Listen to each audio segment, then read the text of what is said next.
Hi, my name is Mirza Bey, and today my topic is how can we make high school and college Facebook private? To explore the procedure of privatizing Facebook used in school, as well as other concerns such as utilizing Facebook as a communication medium for parents and students, creating a private Facebook space for your school class equips you with an invaluable platform for communicating with parents, current and prospective students, as well as associated shareholders. According to Heinz College article, online social networks provide fascinating new ways to engage and communicate, but they also present new privacy issues. Facebook stands out amongst them because of its larger audience, its unique and individually identifiable data, and the window it provides into the information sharing habits of millions of young people. In the current information age, which parent or student is connected to social media these days. However, due to the school's student privacy considerations, you must guarantee that your group is appropriately set up. This speech not only explains how to build a private Facebook group for your school, but it also goes over the advantages of forming it, the primary advantages and pointers to consider when forming the group, as well as other issues like how you can utilize Facebook as a communication tool. So what's the point of having a private Facebook group for your class? According to Hein online website, number one, it provides a platform for communicating and interacting with the parents and students. Number two, it allows the parents to interact with one another in the same way. More on this later. However, number three, it allows you to interact with your parents in a different way. Number four, like you're posting notes, updates, photos, and videos is a quick and simple, and it's also very easy to manage. It only takes a few minutes to put up something online. Everyone has Facebook open all the time, right? Number five, it's private. Someone who does not belong to the group cannot see what is going on within, who is part of it, nor can they locate it by search or direct link. Facebook has done an excellent job at keeping private groups that way. Number six, majority of parents and students have a Facebook account and they often use it. Number seven, it's completely free and particularly beneficial to teachers. This allows parents to observe what their children are doing in class, sometimes in real time. You can actually record a live video on Facebook and post it onto the group, while your parents or other people who are actually in the group can watch it.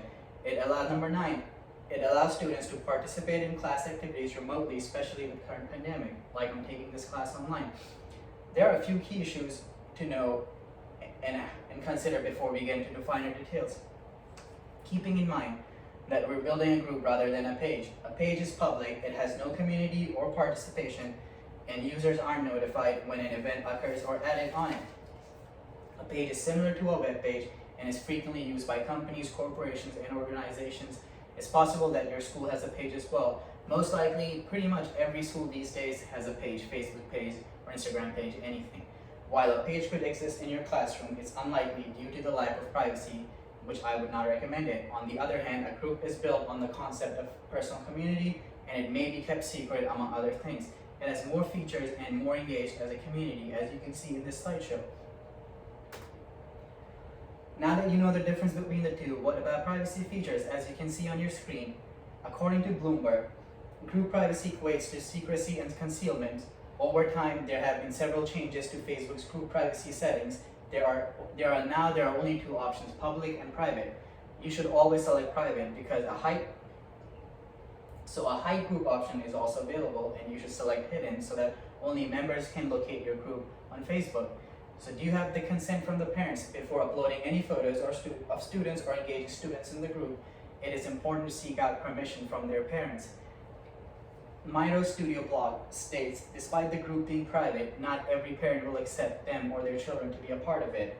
This might be inconvenient for some teachers and the school, but when it comes to privacy, it should always be addressed. Most parents will be unconcerned and will not mind their children's photos being displayed, or they are taking part of it. They are taking part if the group is educational. If you do end up with parents or child that denies consent, make sure he or she is not in any photos or videos. That is very important because they can actually take legal action if you post their pictures or videos online on Facebook groups without their consent. Now that you know how a private Facebook group works, its importance, and how to incorporate it in the classroom, you need to be aware of an important rule: communication. Official communication channels should never be disregarded. In addition to using Facebook, how you connect with your student matters. You can still use other social media platforms and other forms of communication, like letters, phones, emails, whatever. Not every parent and student will be a member of the group. This should not be a deterrent, however, as every person has a right to their privacy and can choose whether to join or not. As a result, it should not be relied upon as the exclusive or official means of communication or learning.